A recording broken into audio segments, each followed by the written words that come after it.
Okay, guys, welcome back to episode 20 of the Tides of Avalon. We are back in style. A little bit more recuperated from my exams than I was last week, so hopefully my brain is going to cooperate with me. Moving on, we have Aelirith, Kinyura, and Podvar with us so far. Our lovely friend Zane will be joining us as soon as he gets off work. Who would like to do the recap of last week in order to gain a point of DM inspiration? The group document hasn't been updated since session 17 for me, so I have nothing to go off of from paraphrase.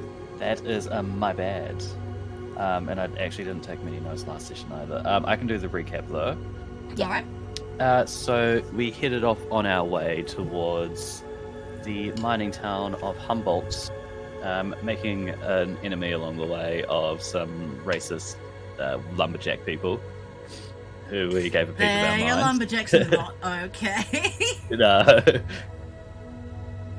So yeah, forest fires are our friend, and we hopped on a log down the river and made it to Humboldt, where we met up with Miriam, and in a quite saucy turn of events, we got a little horny and found a brothel. I mean, to be fair, it's where you were told to go.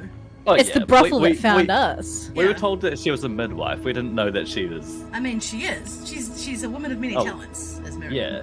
Also, I should say, yeah. Also that. Also. Alright, so, Podvar, what were you doing last session when you went with us? I believe I was going towards, checking by my mother and going hunting out for a little bit. Alright, sounds good. Yeah, we sort of canonically had you go back and see your mum before you left. So... Yep. I gotta give her a kiss before I say goodbye. Yeah, and she I guarantee you she would have given you, like, extra warm clothes. He's like, And nah, too snacks much. and stuff. It's dangerous, go alone. I don't Take need this. this. Okay. I don't think so, man. That was Alright, really that's awesome. nice. Thank you, Aelirith. Add a point of DM inspiration to either... I'm gonna bring this ruling in here now as well. For these initial, like, recap little things, I'm gonna give you the opportunity to give your DM inspiration point to someone if you want to. 100%, yep. But only here. Well, have you got... Who doesn't have inspiration at the moment? Let me just check. So I think I might have 2 points. I got one. I've got 2 points, yeah. Wait, I'll give it to you, Podvar. Take my magic. Now I got 2. Alright, so, set the scene. We awaken after a very restful, if somewhat interrupted sleep, in the comfortable beds in the Gilded Lily. You wake up, you come downstairs, and the place is pretty empty. Like, the only folk who are here are the girls who work here, and Miriam is sitting at one of the tables in the main lounge, eating her breakfast and going over what looks to be some sort of paperwork. What would you guys like to do?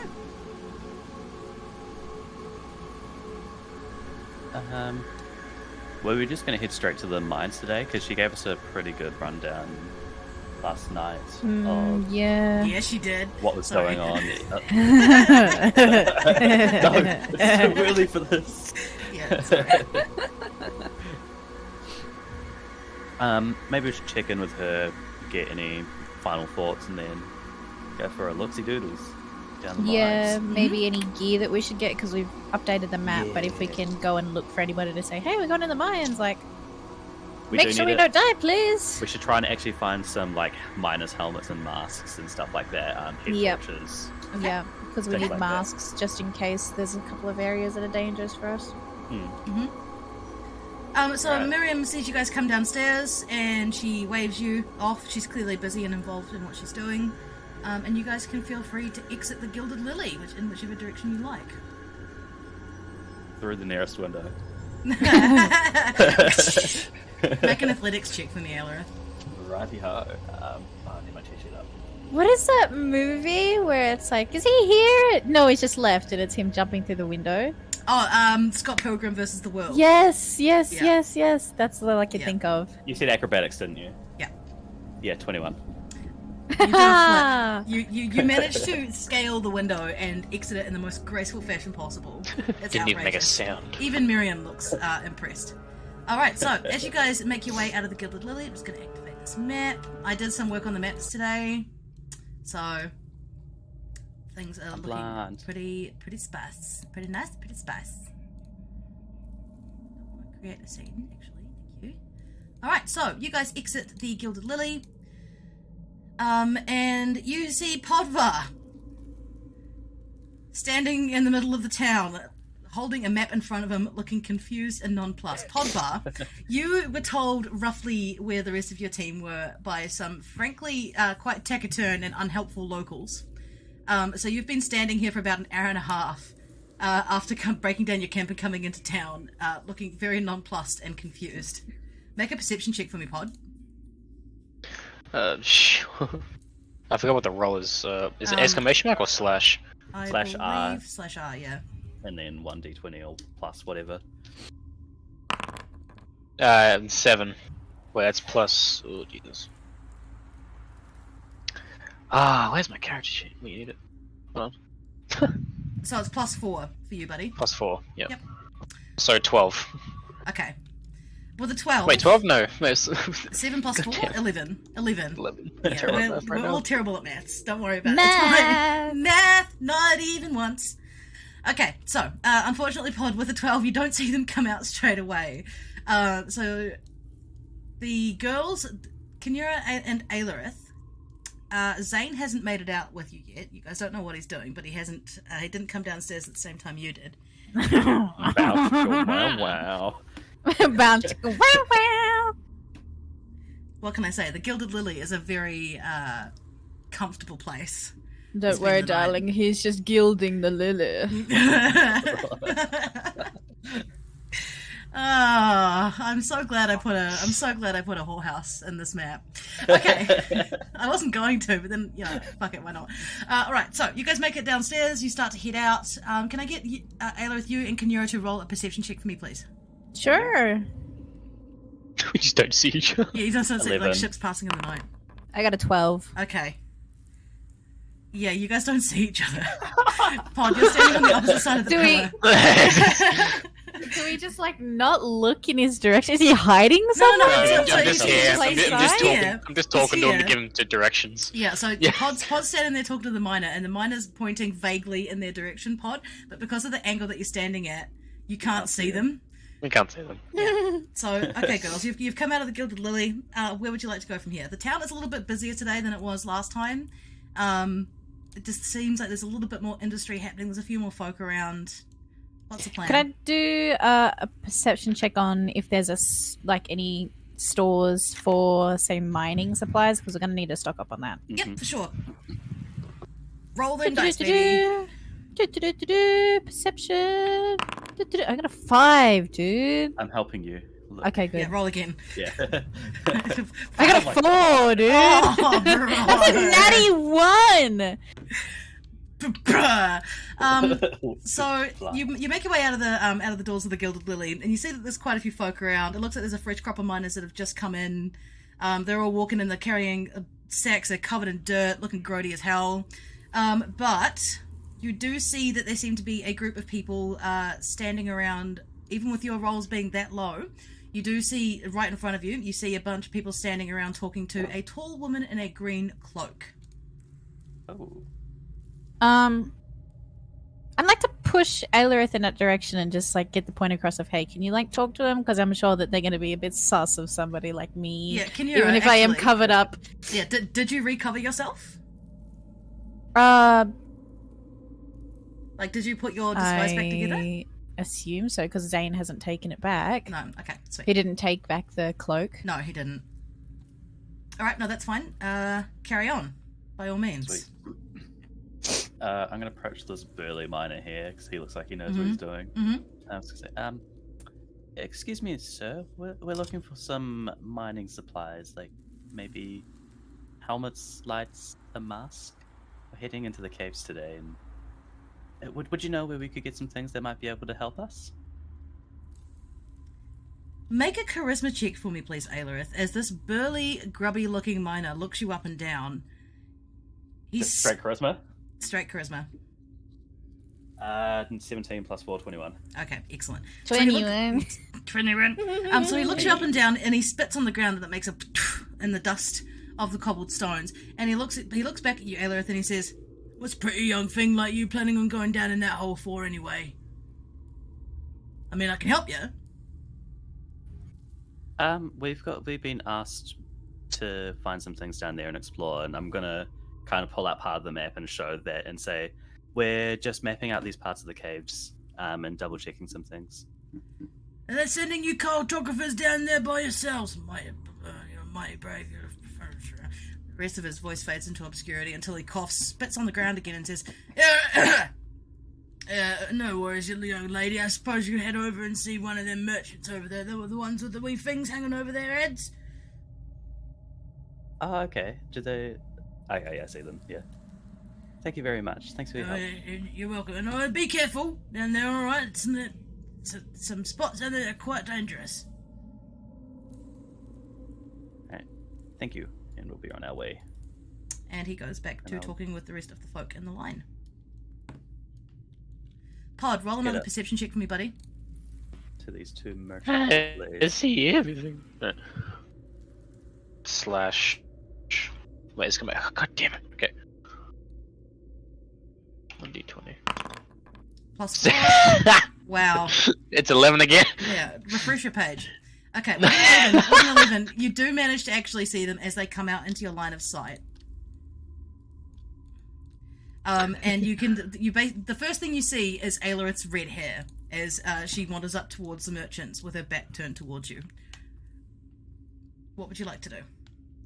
I kind of like look over the miner's shoulder. I'm like, hang on. And I walk over to them. Over to them.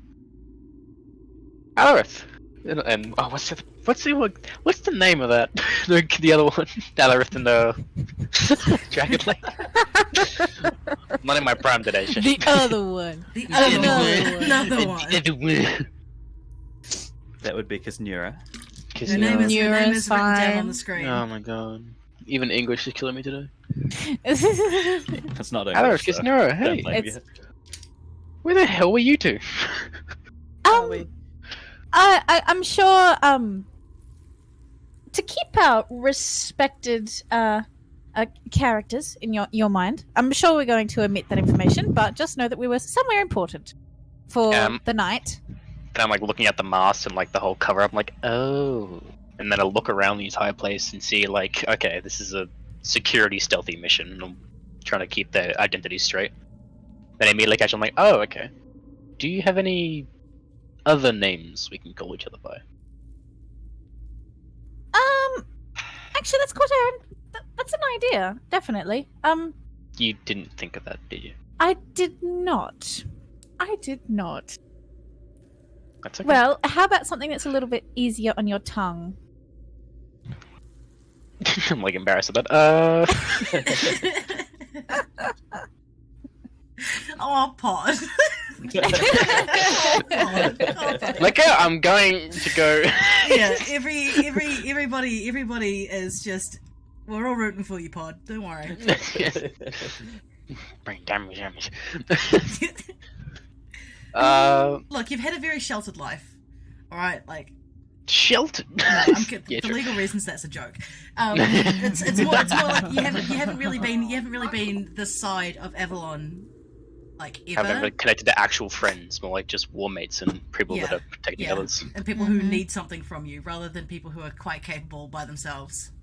And Fluffy in the chat says, and then they were roommates. Roommates.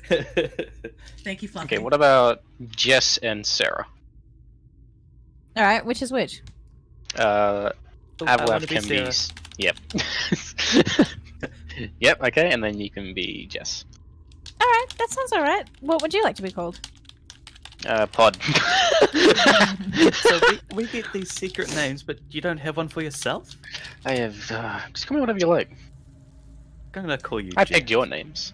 Jeff. I'm that's disappointed. quite a wonderful one. Jeff. I call you Jeff. Your name is Jeff. But it's DJEYGH. Yep. I was like, what the hell is this English? No, not again. It's Welsh. It's fine. It's Welsh.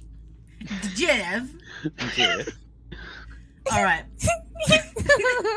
My mind was Alright, made by Jeff. a drunken miner. Well, anyway, Jeff, we've got our map updated for going down in the mines, and we're looking for some supplies. So if you'd like to tag along and help us find some.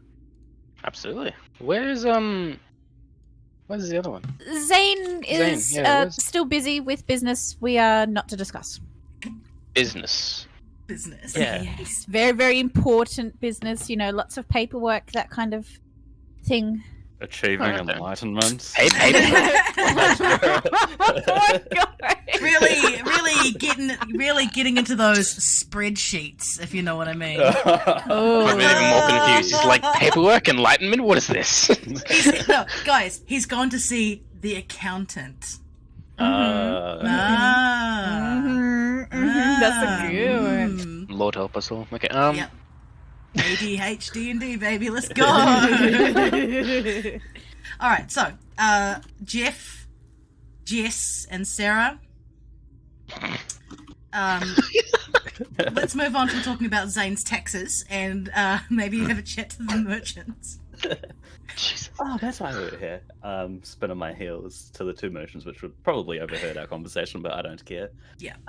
Good day, merchants. We're looking for some supplies that might help us in the caves. Particularly some masks, maybe a helmet or a light. The two merchants sort of stand there, look at each other, and one of them looks over towards you, Aelirith, and says, I suppose I can help you out with that. Are you looking for a high-grade miner's mask? Yes, something that's going to keep the dust and other icky things out of our airways while we're down there. Oh, well, yes, I'm sure I can see my way into procuring that for you. Gwendolyn, dear, and the other one turns around and looks at her. Yes, my love. You wouldn't happen to have any of those fine silk masks upon your person, would you? And Gwendolyn goes, why, yes, I do, in fact. And she starts to, just for clarity's sake, there is actually a bench in front of them. Like these two women are standing next to each other, and there's a wooden bench in front of them with some of their wares and that sort of thing going on. Gwendolyn reaches underneath the bench and pulls out a wooden box and lifts the lid. And inside, you guys can see some very tightly rolled bolts of cloth in varying colours. Gwendolyn reaches in and pulls one out, and she unrolls it, and it's a skein of brightly coloured yellow silk, about, maybe 50 centimetres long, about half a metre, it's long, and it's about 25 metres wide, so it's a big rectangle of yellow silk. And she unrolls it and she flutters it through the air with a flourish, and she says, this one is one of the finest canary masks that we have in stock. Guaranteed to block at least 85% of any sort of dust, gas, water droplets, emissions, spores. However, we do not take responsibility for any harm or any misdeeds or any unfortunate events that happen while wearing this mask. You have been warned. I'm gonna whisper to Aelirith, and what's the price for this kind of guarantee? And what's the price for these masks? Well, my luscious young lady, this can be all yours for the measly price of 55 gold pieces. Would I get a discount for buying in bulk? We will be requiring 4. Gwendolyn turns to look at the other one, and Gwendolyn holds up a finger and says, a moment, I must confer with my business partner. And they turn about, and their backs face directly towards you. You can see them whispering to each other. Would anyone like to make a perception or insight check here? Can do. I'm trying. Yeah, insight check. Yep, you guys could both roll. Okay, I got a 13. Oh, I got a 2. That's amazing. So not me. I'm like, what I the would hell be are they happy doing? to do an insight check as well. Mhm. I got a 22, baby. Oh, yeah. All right, Kinura. Because you are a little bit less human than the rest of them, your ears are slightly sharper. So you do... My horns. My horns. They connect with the ears. You do hear them whispering quite, frantically to each other, in rushed tones about whether or not they can justify charging the same amount or maybe a little bit more for buying in bulk. Gwendolyn says to the other one, I know how much we got these at cost for, but these people are new to town. I think we should take them for all they've got. And the other one replies, I think you might be right. It's not often we get people interested in buying these in the first place. How about what we do is we put the guarantee up much higher. But we do throw in a couple of the extra bounds as well. But still charge the same price. How likely it is you think that they're going to haggle? And Gwendolyn thinks for a moment and says, I don't know. That one in the dark robes she's looking at me quite intently, so she looks like she might be an experienced market woman. But you never know. Our haggling skills are far better. And they both sort of nod at each other, and they turn around and look at you and say, I'm afraid there is no discount for buying in bulk, as these are very rare and expensive items, and therefore of limited quantity. However, we are potentially going to be able to throw in a bonus item, if you like. I'll step beside Aelith and I'll ask. Ask them what the bonus item is. And what would this bonus item be then? Well, thank you for asking, my dear. It's a couple of sets of miner's gloves, guaranteed to reduce blister formation by up to 66%, and also guaranteed to keep your hands at least a modicum of clean whilst going anywhere near any piles of dirt. Where are you getting these percentages from? What's your sample size? Well, we are here at Humboldt of all places, which is one of the most prosperous mining towns in all of Avalon. We've had many years of experience, and many miners say the same thing, that these gloves left their hands feeling soft and refreshed. One even came to us and said that he had a bunion on the tip of his thumb, and it fell clean off after wearing this set of gloves in 6 hours in the mine. Did the thumb also fall off? Make an insight check. With assistance. That's a 3, so yeah, I'll do that one again. Yeah. No, I don't think you can do... Let me just double check. I don't think you can do insight with help. Help? You can't? I'll use my DM inspiration. Yeah, you can help with saves, but not. This is just a straight. Oh no! It's just because insight is like one particular person. It's like inside of your mind kind of yeah. thing. So I'm just gonna double check because I don't want to put you wrong.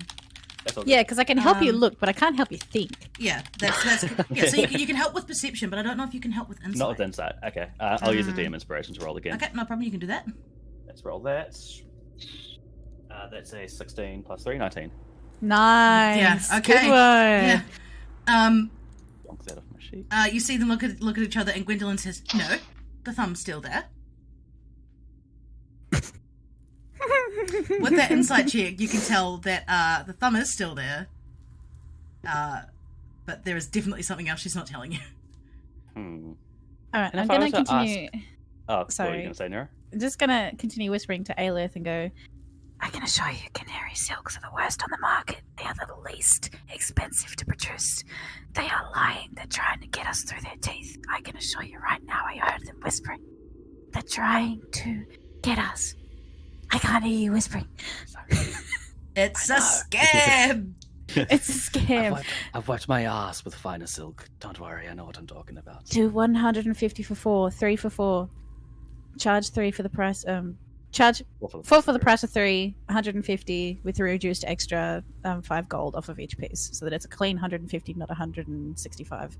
And that is the deal. Otherwise, they can be outed for trying to haggle Fluffy's us out here in the chat. an inexpensive item. Fluffy's out here in the chat. It's every Shane product. Yes. And tell them that. Tell them you've wiped your ass with finer silk.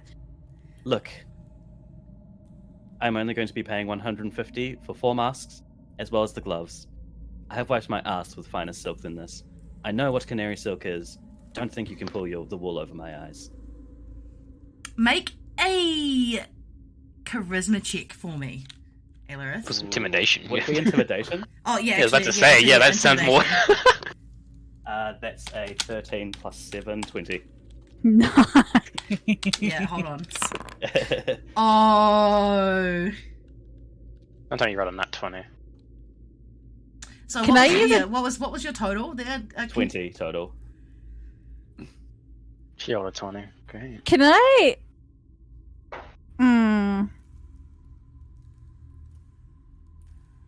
What would you tell me what you'd like to do, Kinura, before I tell you the outcome of this roll? I was gonna say, could I bodge my DM inspiration and actually make you re-roll? Could I sacrifice one of mine for you to re-roll? Oh my god. Would you allow that? Okay, yes, because that's a fucking genius idea. However, I will add the caveat that you can only do this in non-combat situations. You can only do that's this fine. DM reroll. Love that. Love that. In non-combat, like roleplay stuff. All right. Sounds fair. Love it. Damn. I was going to ask to use Amplify, but that works. Okay, so the first roll was a 22. Mm-hmm. The second what is roll the is a second? 20. Whew. Neat. So, Aelorith, Gwendolyn puts her hands on the bench in front of you and lowers her head to look you directly in the eye and says, I'm not sure if you heard me correctly when I said there will be no further discounts. That is fine. What would you like? What? Yeah. Elsewhere. Oh. No, I'm just going to turn and walk. Okay. All right. Awesome.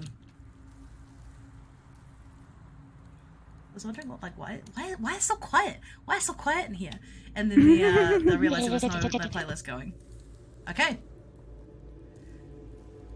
All right. So you guys turn to walk away, and you hear a little bit of a clatter as Gwendolyn and her business partner put the box back underneath the bench and look at each other. And nothing further happens. Alright, so what would you guys like to do from here now that you've pissed off some of the merchants of the town? They've pissed me off. Mm-hmm. Is that another merchant over there? Potentially. You can always go over and ask. Alright, I'm going to approach this one and ask, excuse me, but would you happen to be selling masks of any kind? The merchant was just finishing up serving another customer, and he wipes his hands on a towel attached to the front of his jerkin, and he turns around and looks at you, Aelorith, and looks you up and down, and says, have you just come over from those canary silk bastards? Yes, I have. Please tell me you didn't give them any gold. Nope. Tell them to go stuff it. Oh. At least one of the people in this town seems to have some sort of brain and gumption. Those two bully almost everyone else out of business. I do have masks for sale. Unfortunately, they aren't of excellent quality, but they will be good enough to stop to stop most things, like dust or water or anything like that getting too far into your mouth. Would they stop spores? He sort of thinks for a moment. I don't know, but I imagine if you fold it over several times, it would probably block more. It's not canary silk, it's silkworm silk instead. So the mesh is a little bit wider, but it's much more durable and much more strong than canary silk. And how much would 4 of those be? He sort of runs his hands through his hair for a second and then looks back over at the 2 merchants on the other side of the square who are glaring absolute daggers at him. And he grins and he says, for you, sweetheart, I will do 4 of them for 100 gold pieces. I'm going to turn to I kind of like look at the merchant and be like, yes. And the 2 merchants there look like, yes. I'm more than happy. I'll turn to Nora and say, I'm more than happy to pay the 100. This guy seems much nicer. Ask him if there is anything else that can be thrown in for an extra price. Worth the money. Would you have anything else that might be able to help us? We're cartographers, going down into the caves to do some mapping. It's been a long time since we've had a lot of you come through officially. I was wondering why such a pretty young woman would be heading down asking about canary silk. Let me think. Actually, I'm about to go on lunch. Would you like to join me? My wife's inside. I'll turn to the others. I don't think we can turn down such a wonderful invitation. Yeah. Sure, why not? We'll join you. He sort of grins, and he does a little, wave over his shoulder, at the other two merchants on the other side. And he sort of like, he folds up his little table that he had set in front of him, and he picks up his big rucksack and he says, well, come on then. And he starts to wander off towards a separate side of town. As he does so, he looks over his shoulder back towards you, Kinura, and says, there must be some nasty affliction you've got going on there, young'un. Yes, it's an ailment I've had since a young child. The disfigurement has progressed a lot as I've grown, but I'm as healthy as ever. Oh, well, happy to hear it. I wouldn't expect that to send down any unhealthy cartographers. Please follow me, it's not far. And he's going to take you to the smithy. So you guys walk for about 10 to 15 minutes, and you exit the main center of town.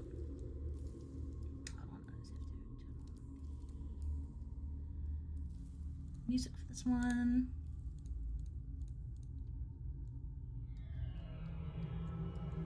Yep, so it takes you a little bit further out of town, and you guys wander up.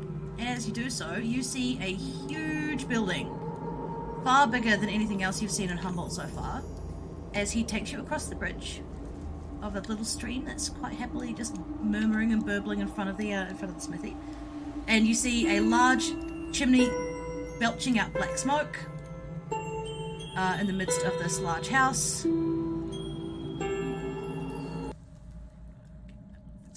Okay. And as you guys have been walking along, he's been sort of like asking you questions and just sort of like giving you a couple of pointers about the town. Is there anything else you'd like to ask this gentleman before you arrive at Smithy? Are there any other merchants we should be wary of? He hears you say that, Kinura, and he sort of tilts his head back and laughs. He says, no. It's mostly just those two. Generally, they used to be like this. Generally, they were pretty good.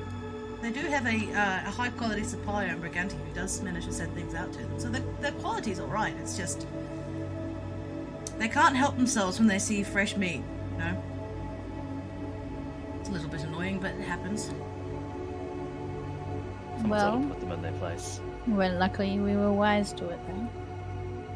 Yes, not many of them are, especially the new folk who come through the town. Are you getting many of the new folk? Is this becoming a more popular spot or something? You guys are looking up. He says, no, not really. They've sort of tended to drop off a bit. I mean, given that Humboldt's a mining town, it's not really a tourist destination, I would say. As you guys walk up and approach the smithy. Actually, let me go this way.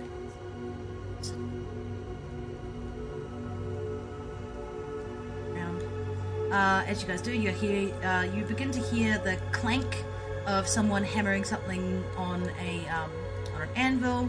You smell the acrid smell of burning wood and burning animal hair as you walk around the corner, and the merchant sort of sticks up his arm in greeting to the smiths who are working in front of this huge open fire. There's a couple of miners there standing around who are clearly waiting for something, and the merchant does continue to lead you along to the back of the smithy. Around here it's much quieter. There is a fire burning in the a little bit on the inside, but there's no clanking and there's no like stink of burning around this way. He places his backpack and umbrella and table next to one of the barrels, and he sits down on a piece of wood next to the anvil and starts taking his shoes off. As he does so, he looks over at the three of you and he says, "Oh, sorry, the wife doesn't like me to bring my dirty boots inside. So I'm not going to ask you to take off your shoes, but please dust them off before you come in. She works very hard to keep house." Okay. Understandable. As he goes inside, I'll quickly cast prestidigitation on everyone's shoes to make them sparkly clean. Nice. Yeah. Nice. Very good. Alright, so as you guys head inside, you are greeted with the smell of baking bread. And there seems to be like some sort of like there's a sort of herby smell around as well, like a chicken roasting or something somewhere. And as you guys enter the room, you see a small stockily built woman holding a bowl of fruit come out to greet you. She kisses the merchant man on the cheek, and she turns around and looks at you and says, What have I told you, Glenn, about bringing home strays? Hello, nice to meet you. My name's Maggie. Luckily, I've made enough for lunch for everyone, I think. And she's sort of wiping her hands. She's put down the bowl of fruit, she's wiping her hands on her apron and extends her hand out to shake yours, Elrith. I'll shake it. Hey, Lurth. It's a pleasure to meet you.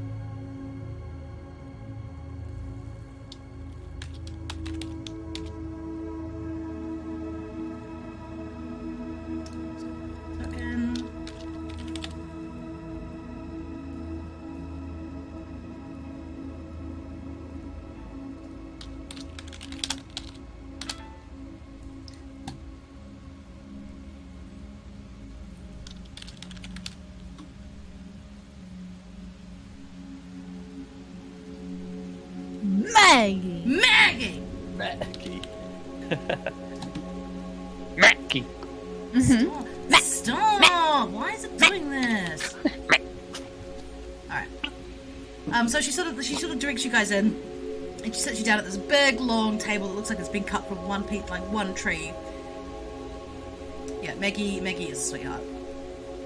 And she sort of sits you all down, and she sort of, as she seats Gwyn down in front of her, she sort of, you see her rest her hand on her shoulder and go towards this huge, big stoneware oven, and open up the front gate and pull out what looks like a leg of lamb, and place it on the top to cool down a little bit. And she turns around and looks at the rest of you and says, "So, I imagine Gwyn brought you back here to have a look at more of his merchandise?" That would be correct. And Gwyn laughs and he says, "Yeah, well, you know, I can't take much out with me when I go out there. It's not really worth carting everything about when they can just come here. It's not that far to walk." Maggie shakes her head. "I'm not sure what it is you're looking for, but we'll do our best to help. It's not easy running a smithy, but, you know, we'd like to bring in any extra gold that we can. What are you looking for?" So we're heading down into the caves to do some cartography, mapping out. And we're of course going to buy some masks, but we're wondering if there's anything else that might be of use. Oh, please tell me you didn't give any money to those two charlatans in the square. Oh, no, we did not, don't worry. Oh. There we go, Gwyn. Then she elbows him. "Told you you'd get business today." He's just shaking his head. "I don't need to take this from you as well, darling." And Maggie turns around and looks at the receipt and says, "Yes, so, it depends on which part of the mine you're going into. The general levels are pretty safe, but anything further than the entry, things can get a little bit hairy quite quickly. You've got masks?" Well, we're about to, once we actually make the transaction. And you have gloves, you have boots, do you have your picks and lamps and that sort of thing as well? No, we do not. Oh, of course, sorry, you're cartographers, you're not miners. Sorry, I deal with miners all day. That's just the assumption. I've been in front of a hot oven. Things have got a little bit swirly. Alright, so if you'd just like to take a seat, I will go and grab the rest of your stuff. Gwyn, would you mind coming with me to give me a bit of a hand? And Gwyn sort of goes, "Alright." And he gets up and they walk out of the kitchen down another hallway and exit out of sight. What are the rest of you doing while these two have wandered off?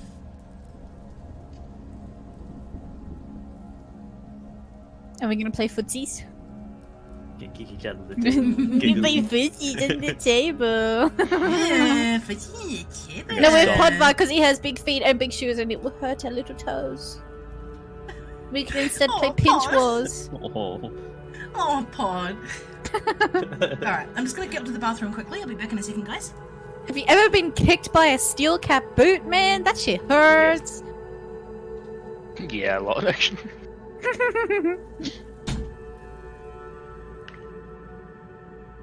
It's okay, we can play pinch wars. Pinch wars. The rule is I get to pinch, but you're not allowed to pinch back. I'm like, what? Wait a minute. Sound like my little brother. And it won't be a war.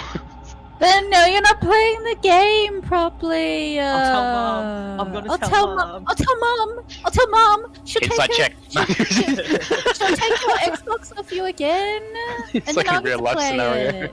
No, not my Xbox. It's my turn on the Xbox, Mom. Oh, my turn. She's cheating. Shut up for longer. What are you, bro?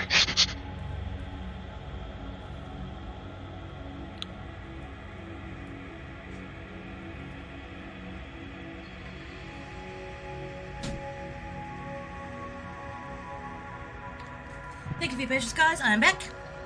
Alright, so. What are we doing? Are we just sitting and waiting for them to come back? I'll take a look around, but I'm not going to snoop, you know. Alright. Like, Yeah, more just okay. sit and turn my head around and go, yes, windows. Alright. We've been The floor invited here is to made their of floor. establishments. It'd be We're rude not going to of us be make rude luck. and overstep into something that we've been invited into. Yeah. Alrighty. That's all good. So you guys sort of sit and awkwardly wait for your hosts to come back.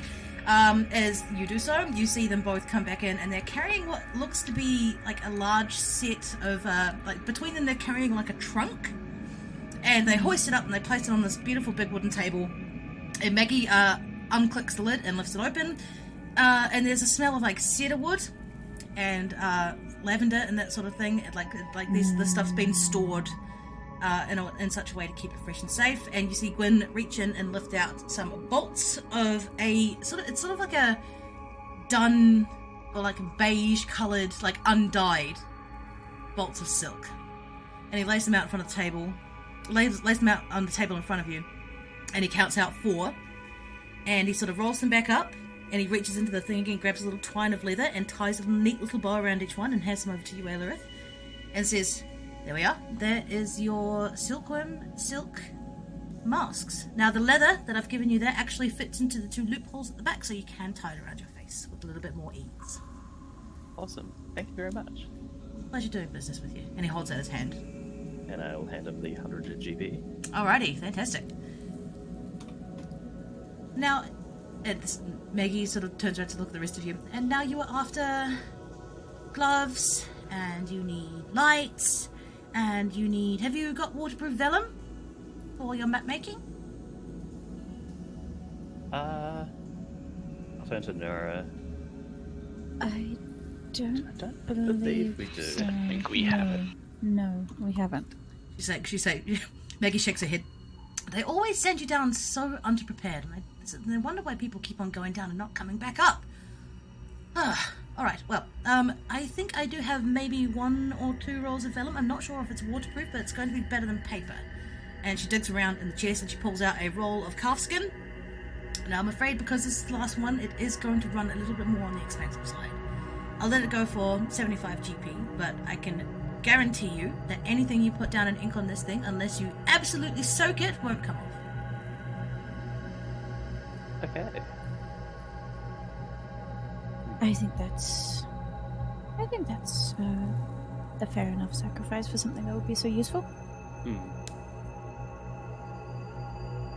Alright. Yeah, I think we'll take it. Yeah, she nods and she smiles sweetly at you and she rolls it up. And she does the same thing that Gwyn did and reaches into the thing and pulls out a skein of white silk and ties it in a bow, hands it across to you, and then holds it in her hand for money. And we'll hand that 75 GP over. Alright. As she's sort of pocketing it in her coin purse, she says, "Oh, don't worry, lunch is free. It's the least I can do for such good customers." Now, so you have that. You need a light, and you see her turn back towards the kitchen and open a big wooden cupboard door. And you hear a clanking and a rustling and moving around of things. And as she gets down on her hands and knees and pulls out 2 miner's lanterns by the hooks, and pulls them out towards you, and dunks them on the table. Can I get you guys to make a perception check, please? And Sure thing. 12. Perception. That was a 15. Ooh, 15, okay. 14, okay, excellent. So that's an 18 for your pod. Yep. Okay, so with your perception checks high enough, you guys can see that these are clearly quite old. They're a little bit battered, but the glass around the centre pillar of the lantern is still in one piece. They're quite dusty and covered in cobwebs, and the shell on the outside is a little bit dinged and banged up. But as Maggie sort of like puts them down on the table and starts dusting them off a little bit, you see that they are still in reasonably good condition, and do still have life left in them. They're not rusted, they're not broken, they're just a little bit like they're well loved. And as she sort of like is rubbing the faceplate of one of them, she sort of turns around to look at you and she says, "Now, I don't know, Gwen, do you think we should charge them for these?" And Gwen sort of says, I've had them for a long time and no one really wants them.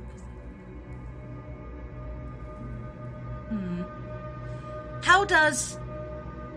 I don't think we're going to move them anyway, Maggie, so we should just let them go. Maggie sort of... She thinks for a second and she nods and she goes, we'll let you have both of them for 10. 10 gold. Never been able to... They're quite old, but they've been through quite a lot and they always manage to find their way back to us, so... good for something. Before I pay for these, are you able to test them, make sure they work? Oh, yes, of course. Let me go and you see her go back to the kitchen and she comes back with a little glass jar full of some sort of like tallow, some sort of fat, and you see her scoop it out with her finger and then pop up the oil reservoir on the back of one of them and scrape her finger down, and the fat disappears into the thing, and then you see her rub it a little bit, the metal on the side, just to warm up the tallow, and she opens up the front grate and she heads over to the fire in the center of the kitchen, lights a small stick and then places it inside the lantern, and it flares up immediately and gives off a strong, like, reliable looking light. Like, she's only put like a skerrick of tallow in there and it's managed to fire up and stay this steady. She closes the grate on the first one and just she slides it over the table towards you, Aelirith, to have a look, and then she does the same thing with the second. So the both of them, despite looking a little bit old and battered, throw out a very steady, very warm, comforting firelight. Well, I'm more than happy with that. And I'll hand over the 10 GP. Yep. As you do so, Maggie goes back to the kitchen and grabs another couple of little pots of tallow and hands them over to you, and then along with that a skein of thick cotton, and she says, you can't be going out with miners items without extra oil and extra wicks, so take these with you as well. Thank you. So please enter your inventory 2 miners' lanterns. Sweet.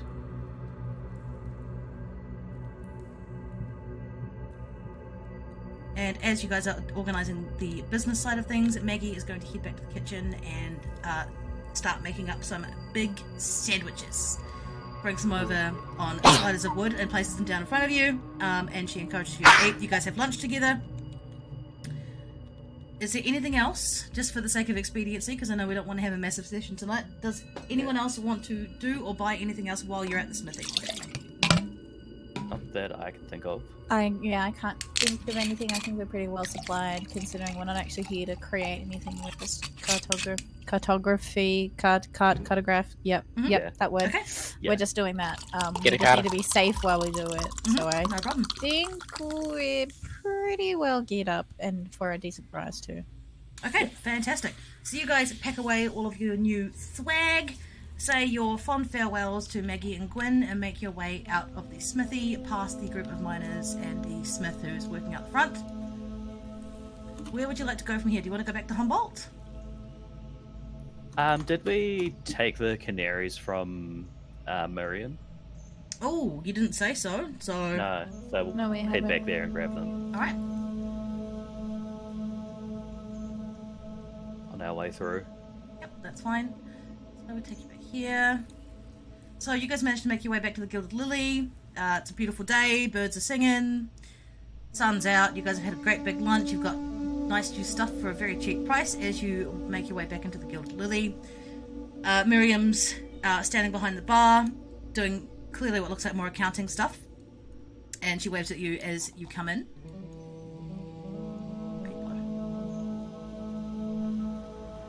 Yeah, I'll be outside if you need.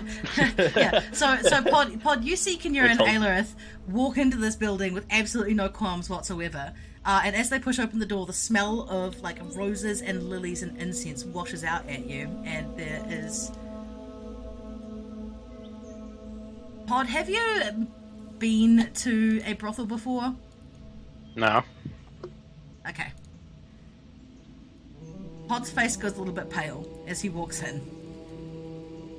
Miriam sees you guys come in and waves you over to the bar, Aelirith. I thought you might have left without your canaries. Yes. I just remembered. It looks like you were so busy when we were leaving. We thought we'd come back and grab them. Oh, push posh. It's just note-taking and making sure everything's running properly. Your policeman friend is still indisposed, but I shall send him to you the moment he comes downstairs. I imagine you've been and stocked up and now you're going to head down to the mines? That would be correct. Alright, very well then. And she's going to reach underneath the bar and she pulls out 2 small cages. They're only about like this big. Made of a shiny metal, and she places them down on the bar very gently. As she does so, she sort of twitters gently at the birds inside, and then looks back at you, Aelith, and she says, "Now, I did tell you to look after these birds. They're very precious to me. Try to bring them back. If you don't think you can, just let them go. They know how to find their own way home." Okay.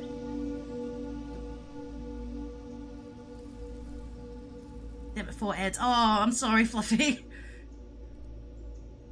Alright, so Miriam's giving you... So add 2 canaries to your inventory as well there, guys. Me as well, or not really? I'll just... You only get 2 for the party, know, so... yeah. Yeah, it's fair. Yeah, generally Okay, Aelith runs all the kitty stuff, so she knows pretty much where everything is. Yeah. Alright, fantastic. So, you guys have your masks, you have your vellum, you have your various lanterns, canaries, and everything like that. As Miriam waves you off and continues back with her stock take.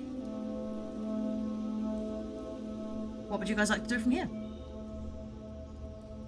Is there anything else you guys need before we head off? And Podvar's at the door. Podvar's out of here! Damn! Alright, so you guys manage to make your way back to the centre of town. And like on the way I'm talking, like, I don't think he was doing business, was he? He's definitely taking care of business. And it's not business. You catch my drift?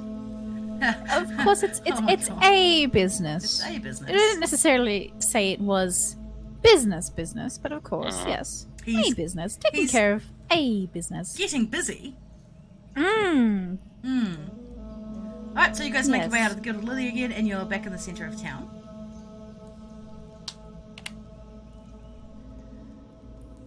Right. Do we know which direction the caves are in? Nope.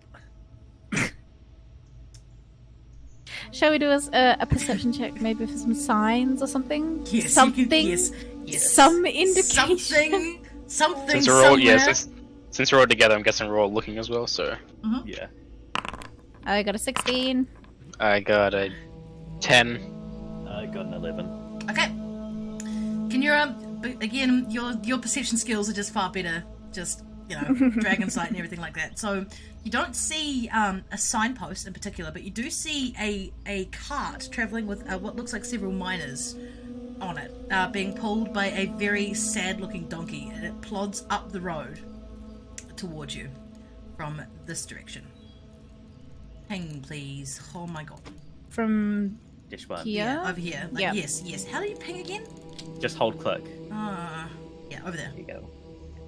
So, yeah, Party! party time.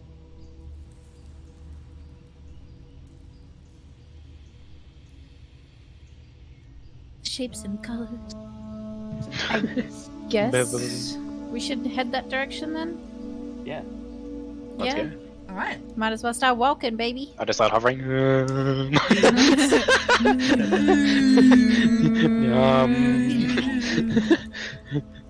All right, fantastic. So, you guys walk up the road for quite a while. I'd say it's probably about like a couple of hours, I think. And as you do so, like, it's kind of been one of those days where you seem to walk and walk and walk and you don't really get very far. Hold on, I just need to populate this a little bit. 1 second.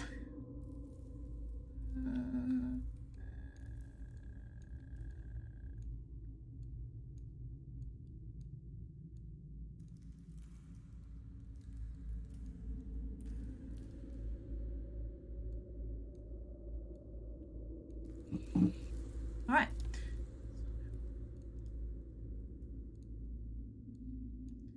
So you guys walk for a while. It's sort of like starting to get a little bit dark as the clouds come over and it's heading into the late afternoon. But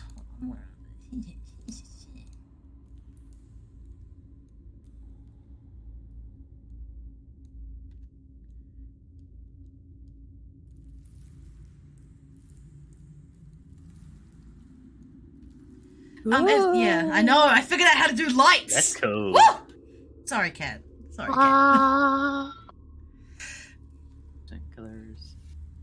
Shapes and colors. Did you scare Hagrid? No, it's Kip. She's So the way I've got my desk set up now is I've got my main desk with my monitor stands and everything on it, and then I have like a little narrow console table, like a hallway table that I've tucked in above my PC, so my cat can sit at the same level as my desk without sitting on my computer and like shooting into it. And so she's sitting right underneath like one of my monitors, so it's like nice and roasty toasty warm for her there. Oh. And it saves her from walking all over my shit, doesn't it, Baba? Yes. Okay, so you guys managed to make your way up the road. As you do so, you pass several carts of miners doing roughly the same thing that the first ones were. Like they're kind of just coming back from their day. And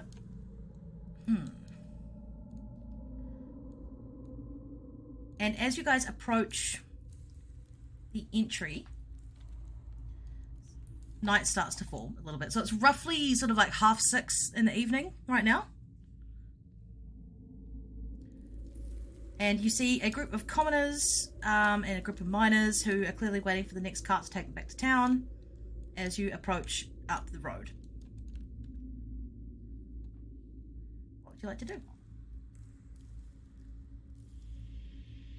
gonna approach the closest group of miners here and just gonna ask them, excuse me, is the entrance to the caves nearby? He turns around and looks at you, Aelirith, and he says, "Yep, it's right over there. Hold on. I beg your pardon? It's right over there. Can't miss it." And does he point in a direction? He does. So he points in this direction. I am seen up there. Alright, thank you. And I'm just gonna step back and tell the others to follow my lead and walk towards the mines. Okay, sweet. Me.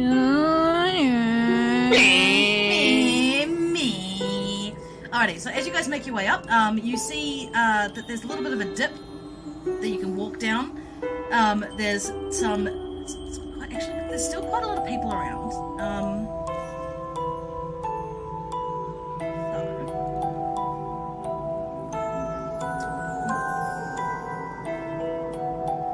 And as night is sort of starting to fall a little bit faster, you can see that there are little lights winking on all along the way up to the mine.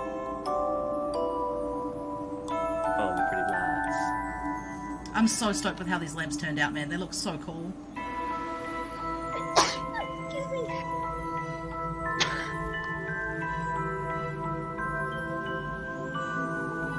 Alright, so, are you guys following Aelirith as she walks down the steps?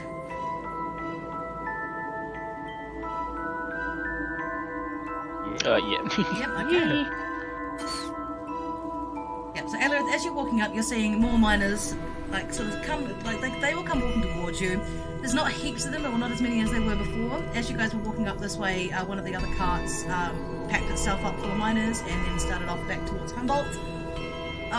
But you are still seeing, like, a trickle of people. There's, like, one or two, like, trudging down, carrying their pickaxes and everything, as you head on up towards the mine. Potter up the stairs. Oh.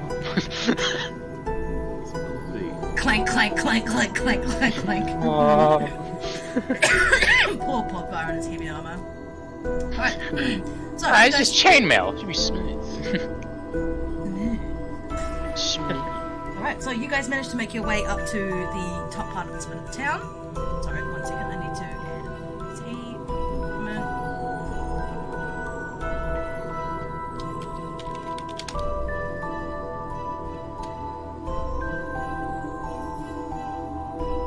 Please hold, everybody. Thank you for your patience.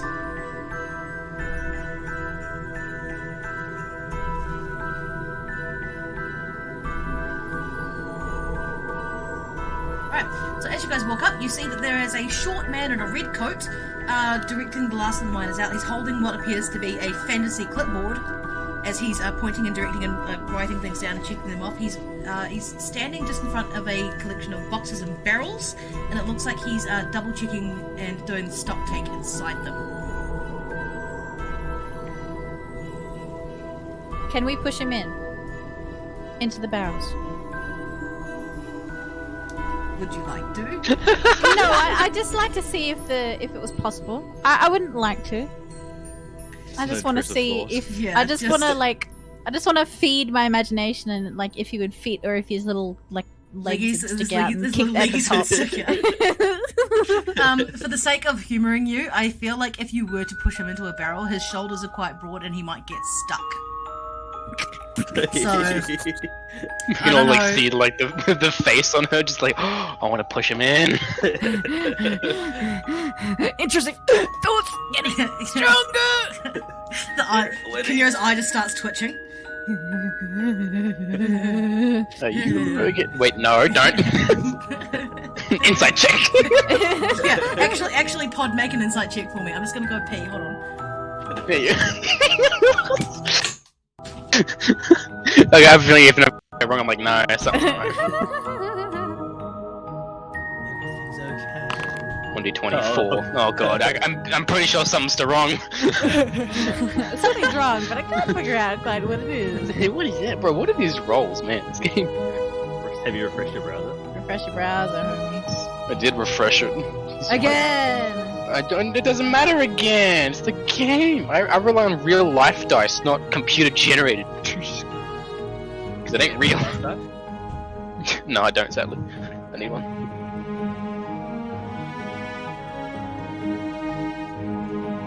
Like I do go to the most like corner store, like the most creepiest D&D crap. Buy a dice. I feel like most D&D based stores are actually like really nerdy, and it's really funny because you walk in, they go, "Hey, here you going? Here's some free food. Here you go. What dice do you want? Here's our massive collection of like 2 million different dice." It's like 5 shelffuls. Because everybody doing Resonart is doing dice, and everybody makes dice, and there's so many. Please buy our dice. Please buy our dice. Yep. All right. So, what was your insight check, Pod? Oh my god, why is it like that? Yeah, no, I think it was like a modifier is. yeah, I gotta find it. Oh, why is this so long to take? Do you have your character sheet uploaded to? Yeah, it's on here. I can see it. I double clicked on it. It's right there. Yeah, no, I gotta click it on the actual thing and then get rid of it. Yeah, You just got double click your character on the map, man. Pops up If you straight double away. click your character on. Does that actually work? Oh my Yeah. god, no. And then and you then bring click it up. on. Inside +4, yep, so 8. If you click on inside, no idea, then but you can something's roll wrong. straight from Yeah. there. So click on the skill itself, and then you click the normal, and it rolls with the Hey. modifiers. Like Yeah. that. Yeah. Like that. Don't. like you- right click? No. No, you just click on. So, like, say anything where it says attributes, click Normal. on deception, Like that. and yeah, Gotcha. that's it. Oh, now it's okay. Okay. I'll give you the nat 20, and that you see Kinura look over towards this small man. Fluffy says, "Can the people playing D&D see the chat?" I don't know if you guys can see my chat on my Twitch. I But- don't have it up. We That's- can't. I yeah. generally don't because I feel like that might be a That's little bit of a spoiler metagaming for us type thing. thing. A Yeah. little bit, Yeah. yeah. But So I do that. I don't. it's all good, Fluffy. I'm sorry I didn't reply to you earlier. There was shenanigans happening in my brain. There's no excuse, but it's what happens. Right, so Pod, with your nat 20, you see Kinura look over towards a small man who's facing away from you, trying to he's just out here doing his job. And you see Kinura look over towards him, and one of her eyelids start to raise up a little bit, and you place your hand firmly on her shoulder, having pretty much seen what was going through her head. You just, what do you do? What do you do now that you've basically got a glimpse, a flash of what Kinura's mind is doing when she's looking at this guy? Okay, I know you want to, but I'm pretty sure we'll be reversing the entire mining facility if we do. Listen, I'm quite satisfied with my mind theater. Okay, it was only a train of thought. I know, but come on. Yes, it would be pretty funny though, but no. Well, I'm glad you agree.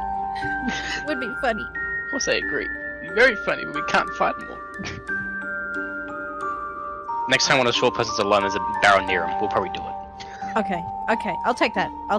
Hey, it's Dad! Lores has joined us! Hello. Hello! I've got like 15 people's heads through monitors right now. Come play D&D with your friends then. Shit. I finished an hour and a half ago. Oh, God. So that you good with your business?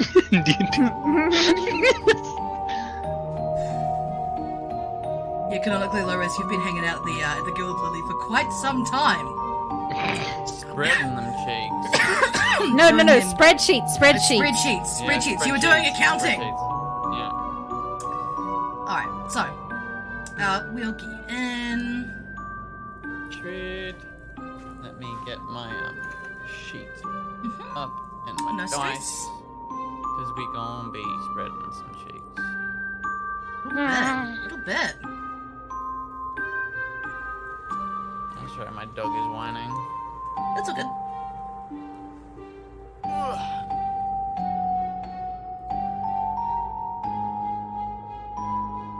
Thank you for hanging out in the chat, by the way, guys. Much appreciated. It's really awesome to have folk around to tell stories too. Feels pretty good, man. Feels pretty good. It's all of you lurkers in there. I see you. I see you and I, I want see you. I see you and I love you and I see you. And I thank you and I love you. Alright, so, we'll get you in pod. No, not pod, Zane. Trade. I need a beer. I'm grabbing a beer. Okay. Actually, that's going to be a good time to do a quick pause. So what we'll do now is time to go grab a snack, go to the bathroom, get all your stuff sorted. We're going to put the stream on pause for like 5 minutes tops, and we'll be back very soon.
Alrighty, and we're back, guys. Thank you very much for your patience, everyone.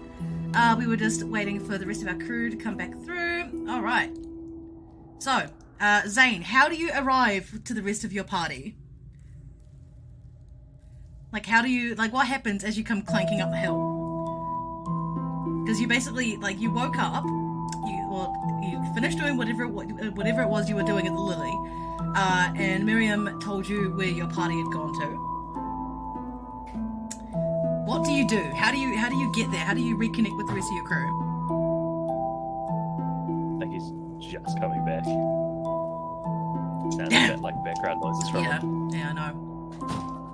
Rip. Probably taking Puppy to pee. Sorry, dog had to shit.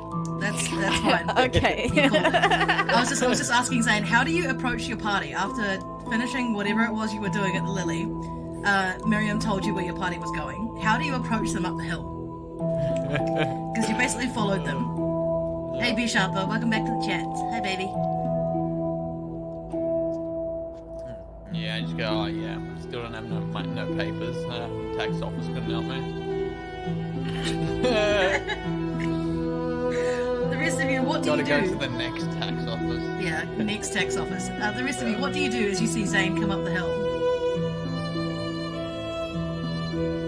Am I still focusing on trying not to let the intrusive thoughts win and throw that short stubby man into a barrel? I'm still holding the shoulder. No. Yeah. Do I sense Kisnira wants to throw a man in a barrel? Given that you walk up and you see Pod grasping Kinura's shoulder quite firmly, you reckon something may have been about to go down, but you're not sure what. Alright, I'm gonna walk up and I'll be like, so what's happening here? I try to flick around like a flick shot. Don't you join in? Don't join in. I came from clapping cheeks, so we coming here to clap cheeks too? My boy, you need to get your head out the drain, yeah? Yeah, I'm gonna put someone else's head in the drain for me. Get your head out the drain and get to the main. Let's go. Alright, so, as you guys are standing there discussing whether or not you're going to throw said man in a barrel, the foreman notices you, and he sort of waves off the miners that he was talking to and comes over towards the rest of you. As he does so, he has his clipboard tucked quite firmly under one of his arms as he strides up towards you, all 5'2" of him. And he looks up at you, Aelorith, and he says, sorry, may I ask the purpose of your business here at the Humboldt mine? As you can see, the day is over and we're not really allowing anyone else in, so would you mind stating your business or clearing off? Please. We're here as Pretty simple. cartographers. I'm here to come and look at some rocks. No, same. Let me handle this. I'll talk to you about it later. We're here as cartographers. We're just mapping out the mine. Oh, you're the lot that old Whiskers sent in from Brigantia? Yes. Alright, that's fine. And he takes out his clipboard and he flicks through a couple of pages and he goes, yep. He looks down at the thing, then looks back up at you. Can I see your coins, please? Okay. I'll present my coin. course. Sorry, I didn't know that you had liaised with Merlin.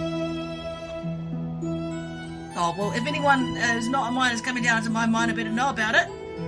Given I'm responsible for everything that goes on around this place. Aren't I, boys? And the two miners over there that he turns to look at when he says that just sort of look at him and just shake their heads and continue packing away their gear.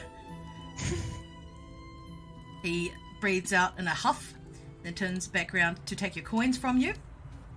He inspects them with a cursory glance, and then hands them back, and he says, well, you're brave going in there at night, I can tell you that much.